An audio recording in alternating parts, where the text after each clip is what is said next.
우리는 예수 안에서 서로의 지난날을 살펴보듬고 현재를 위해서 기도하며 복된 미래를 꿈꾸며 지지하는 공동체입니다. 한 주간도 평안하셨습니까? 재미솔솔 의미 팍팍 성경 공부 쉬운 두 번째 시간. 오늘은 요한복음 13장 33절에서 38절에 있는 말씀, 너희가 서로 사랑하면 이라는 제목으로 함께 말씀을 나누겠습니다. 하나님을 믿는 것과 관련해서 우리 주변에 보면 흔히 볼 수 있는 두 가지 반응이 있습니다. 첫 번째는 보아야 믿겠다는 사람들이죠. 하나님이 있으면 보여줘봐 이렇게 말하는 사람들입니다. 다른 하나는 믿음으로 보겠다는 사람도 있습니다. 믿으면 하나님이 보인다라고 말을 하는 것이죠. 우리 주님께서 이렇게 말씀하셨어요. 예수께서 도마에게 말씀하셨다. 너는 나를 보았기 때문에 믿느냐? 나를 보지 않고도 믿는 사람은 복이 있다. 믿음으로 보겠다는 사람, 보지 않고도 믿는 사람에게는 복이 있습니다. 그런데 하나님을 보여주면 믿겠다 하는 사람들에게 우리는 어떻게 답할 수 있을까요? 혹시 하나님을 보여줄 수 있는 방법이 있을까요? 오늘 이 질문을 가지고 오늘 말씀 속으로 들어가 보겠습니다. 먼저 요한복음 13장 33에서 38절 말씀을 함께 읽겠습니다. 작은 자들아, 내가 아직 잠시 너희와 함께 있겠노라. 너희가 나를 찾을 것이나 일찍이 내가 유대인들에게 너희는 내가 가는 곳에 올 수 없다고 말한 것 같이 지금 너희에게도 이르노라. 새 계명을 너희에게 주노니 서로 사랑하라. 내가 너희를 사랑한 것 같이 너희도 서로 사랑하라. 너희가 서로 사랑하면 이로써 모든 사람이 너희가 내 제자인 줄 알리라. 시몬 베드로가 이르되 주여 어디로 가시나이까? 예수께서 대답하시되 내가 가는 곳에 내가 지금은 따라올 수 없으나 후에는 따라오리라. 베드로가 이르되 주여 내가 지금은 어찌하여 따라갈 수 없나이까? 주를 위하여 내 목숨을 버리겠나이다. 예수께서 대답하시되 네가 나를 위하여 네 목숨을 버리겠느냐? 내가 진실로 진실로 내게 이르노니 닭 울기 전에 내가 3번 나를 부인하리라. 예수님은 떠나가시지만 제 아들이 지금 당장은 예수님이 가시는 곳에 따라올 수 없다라고 그 현실을 그들에게 말씀합니다. 너희가 내가 가는 곳에 올 수 없다고 말한 것 같이 지금 너희에게도 이른다. 주님께서 이렇게 말씀하십니다. 그러면서 제 아들에게 새 계명을 주십니다. 그 계명은 서로 사랑하라는 것입니다. 어떻게요? 내가 너희를 사랑한 것 같이 너희도 서로 사랑하라 말씀하십니다. 이렇게 서로 사랑하면 이로써 모든 사람이 너희가 내 제자인 줄 알 것이라고 주께서 가르치십니다. 그러자 베드로가 예수님께 이렇게 질문해요. 주님, 어디로 가십니까? 예수님은 답하십니다. 내가 가는 곳에 내가 지금은 따라올 수 없으나 후에는 따라오리라. 그러자 베드로가 재차 주님께 묻습니다. 주여 내가 지금은 어찌하여 따라갈 수 없나이까? 주님을 위해서 내 목숨을 버리겠나이다. 그러자 주님께서 베드로에게 이렇게 말씀하세요. 내가 나를 위해서 목숨을 버리겠느냐? 내가 닭 울기 전에 3번 나를 부인하리라. 오늘 본문은 예수님의 고별 설교, 즉 요한복음 14장에서 16장까지 이어지는 그 설교가 시작되는 부분입니다. 예수님의 가르침의 배경을 보여주는 것이 오늘 본문인데요. 그 배경에서 두 가지 주목할 부분이 하나는 어디에서 이루어지는 가르침이냐 하는 것과 이것을 듣는 제자들의 상황이 어떠한가 하는 것입니다. 먼저 이것은 유월절 만찬 자리에서 예수님이 가르치는 자리입니다. 마치 유월절 만찬에서 아버지들이 자녀들에게 하나님의 구원 역사에 대해서 말해주는 것처럼 예수님은 제자들에게 하나님이 행하실 일들에 대해서 설명하고 있는 것입니다. 그래서 예수님은 제자들을 작은 자들아 이렇게 부르고 있습니다. 이 작은 자들아 하는 뜻의 헬라어는 테크니온인데요. 이 테크니온은 요한일서에서 4번 쓰이는데 거기서는 자녀들아, 얘들아 이렇게 표현된 번역된 단어입니다. 제가 아버지가 자녀들에게 가르치듯 예수님은 지금 이 고백 설교를 제자들에게 하고 있다는 것입니다.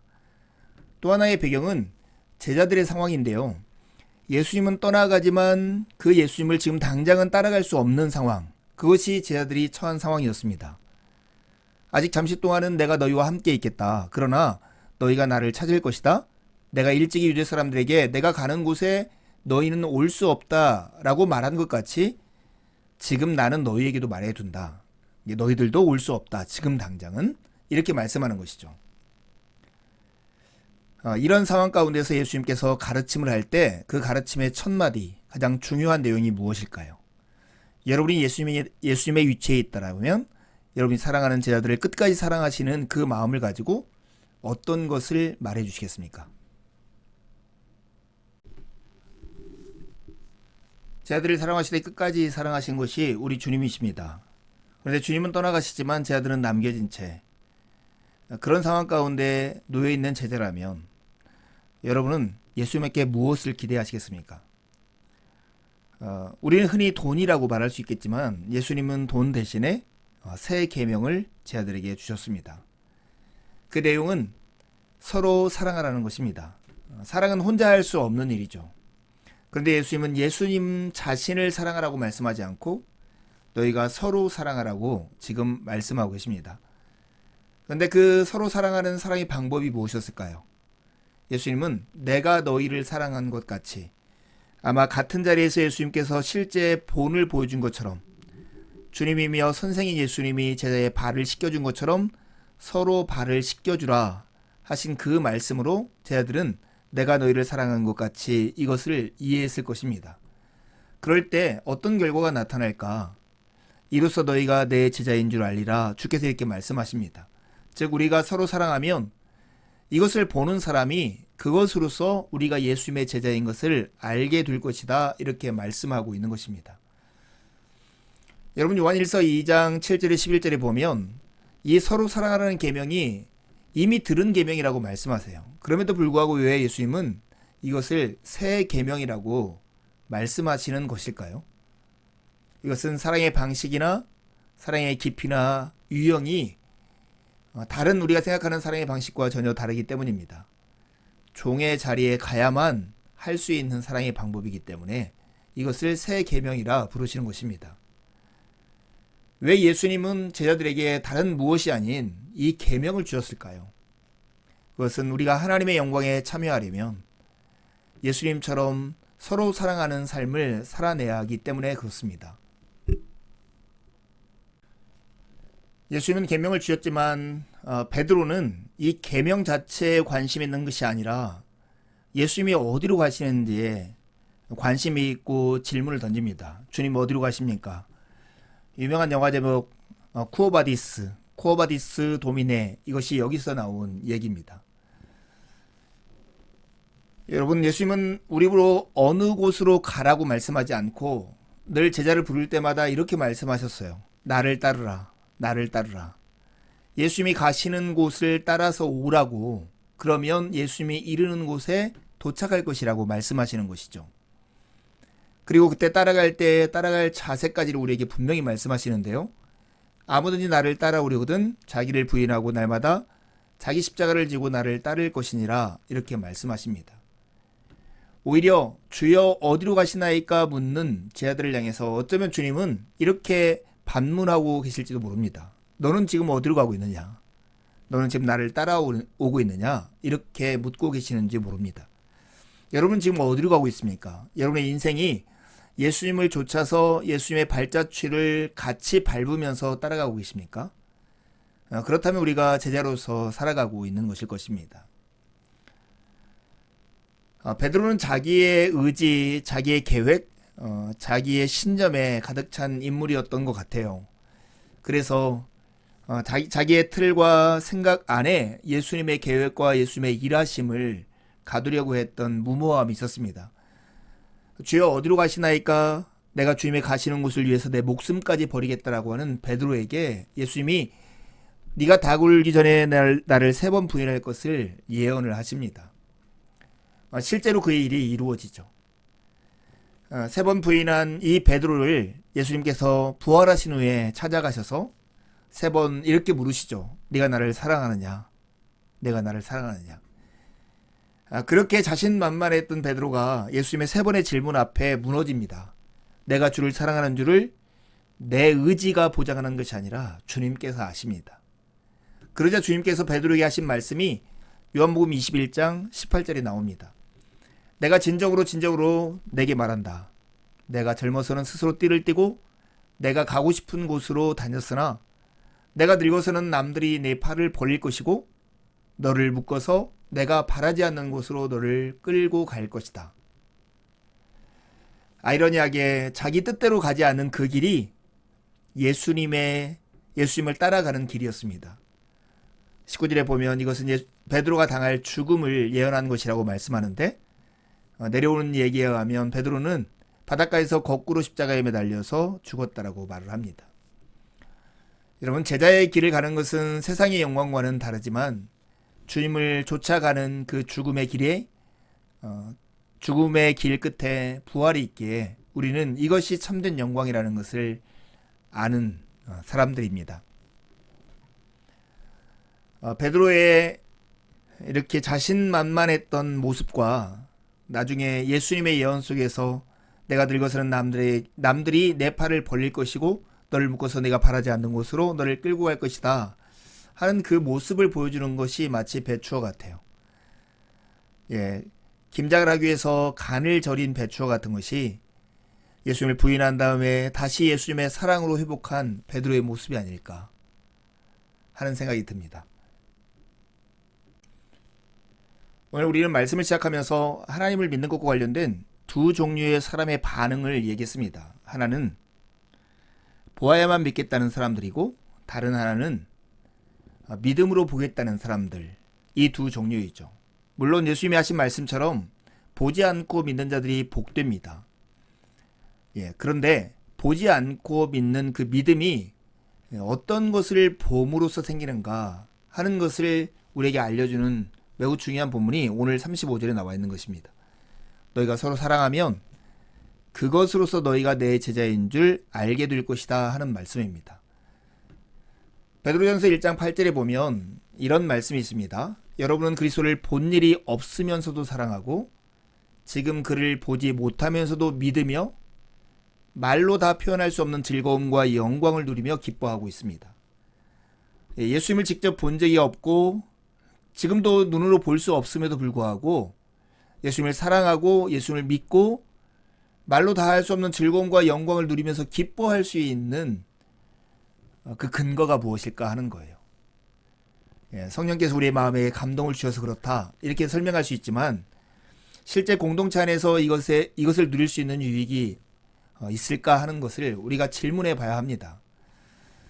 여러분, 요한복음 1장 18절과 요한 1서 4장 12절은 마치 쌍둥이처럼 비슷한 말씀을 하고 있는 본문입니다. 여러분, 요한 1서 1장 18절 말씀을 잘 보세요. 일찍이 하나님을 본 사람이 아무도 없다. 요한 1서 4장 12절도 거의 비슷한 말씀입니다. 지금까지 하나님을 본 사람이 없습니다.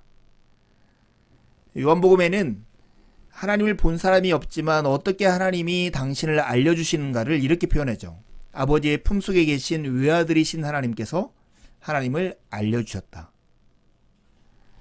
반면 요한일서 4장 12절은 이렇게 말씀해요. 우리가 서로 사랑하면 하나님이 우리 가운데 계시고 또 하나님의 사랑이 우리 가운데서 완성된 것입니다.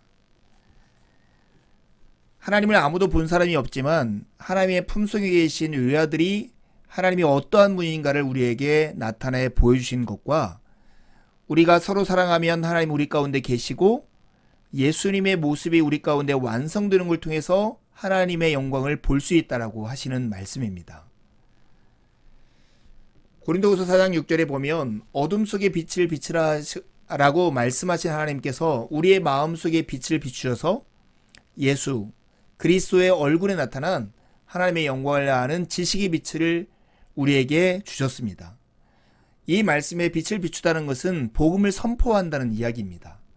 그런데 여러분, 복음을 선포할 때 귀로 듣는 복음뿐만 아니라 우리가 눈으로 보는 복음이 있어요. 그것은 말씀이 실제 공동체 안에서 서로 사랑함을 통해서 구현될 때 그 구현되어 있는 사랑의 모습이 하나님의 말씀을 구형화, 구체화하는 그런 근거와 배경이 된다는 것입니다. 우리는 하나님의 영광을 하나님의 형상인 예수님의 얼굴 속에서 마치 거울을 보듯이 간접적으로 봅니다. 그런데 예수님의 얼굴을 지금 보지 못하는 우리는 예수님이 하신 말씀과 그 말씀에 순종하는 사랑의 공동체를 통해서 하나님의 영광을 볼 수 있고 예수 그리스도의 얼굴을 볼 수 있다고 하는 것입니다.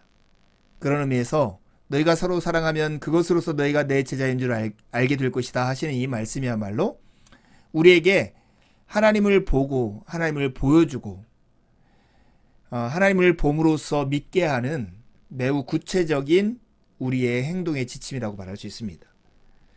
베드로전서를 받는 형제자매들도 비슷한 경험을 했을 거예요. 그들은 직접 그리스도를 본 일이 없으면서도 사랑하고 지금 그를 보지 못하면서도 믿고 말로 다 할 수 없는 즐거움과 영광을 누리면서 기뻐하고 있는 이유가 뭘까요? 그것은 말씀이신 그리스도와 그리스도의 말씀이 그 공동체 안에서 구체화되었기 때문에 그렇다고 우리는 말할 수 있는 것입니다. 우리 몸된교회는 이런 복되고 영광스러운 공동체일까요? 우리가 힘써 서로를 사랑해야 할 이유가 바로 여기에 있는 것입니다. 제가 어느 교회에 전도사로 사역했을 때입니다. 제가 고등부를 담당하고 있었는데요. 선생님들과 함께 회의를 하고 있었어요. 그때 서먹서먹한 아이들끼리 그리고 선생님과 아이들 사이에 어떻게 하면 친해질 수 있을까 이렇게 질문했더니 한 선생님이 이런 아이디어를 냈어요. 남욕을 같이 하면 친해져요. 거기 모였던 선생님들이 다 박수를 치면서 깔깔깔깔 웃었습니다. 맞죠? 경험적으로 맞는데 그리스도인으로서 그렇게는 할 수 없는 일이죠. 이보다 더 나은 방법이 있을까? 이것은 서로 사랑하는 것입니다. 제가 예전에 잠시 해외에 살 때 이 캅차카이 호수라는 곳에 여러 선교사님 가정과 함께 놀러 간 적이 있습니다. 한참 모여서 음식을 먹으면서 다른 선교사님들 욕을 열심히 해댔어요.